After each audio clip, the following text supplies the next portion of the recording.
Viewers, welcome to our channel গৃহ কন্যা।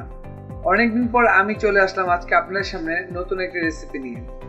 আজকে খুব ইচ্ছা করছিল বাহিরের যে স্ট্রিট ফুডের যে খিচুড়িগুলো পাওয়া যায়, একদম নর্মাল ঝরঝরা যে খিচুড়িটি, তো সেটি খাওয়ার জন্য শুধুমাত্র আলু দিয়ে, একদম নর্মাল ডাল চাল আলু দিয়ে যে খিচুড়িটি, আর একটু ঝাল বেশি হবে, ঝরঝরা হবে। তো হঠাৎ করে ঝোঁকটা বসার কারণে আম্মুকে বিকাল থেকে বলতে যে খিচুড়ি খাবো, ঝরঝরা, কোনো সবজি থাকবে না, কিচ্ছু হবে না, শুধুমাত্র ডাল চাল আর আলু দিয়ে স্ট্রিট ফুডের, এক কথায় স্ট্রিট ফুড খিচুড়ি। সো অনেক বলার পর এখন সে রাজি হয়েছে করে দেওয়ার জন্য। তো চলে এসেছি রেসিপি নিয়ে আপনাদের কাছে। আমিও এই সুযোগে একটি ব্লগ করে ফেলবো, এই জন্য আমিও ক্যামেরা নিয়ে হাজির।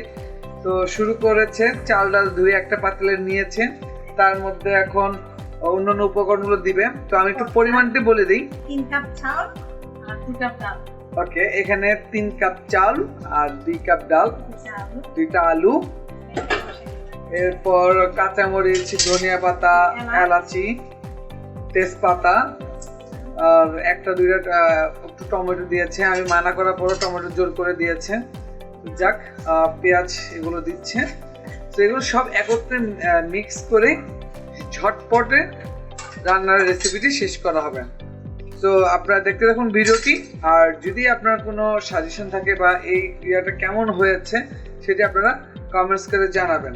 তো ভিডিওটি দেখতে থাকুন, অন্যান্য যে মশলাগুলো আছে সেগুলো সব একে একে দিয়ে দিচ্ছে।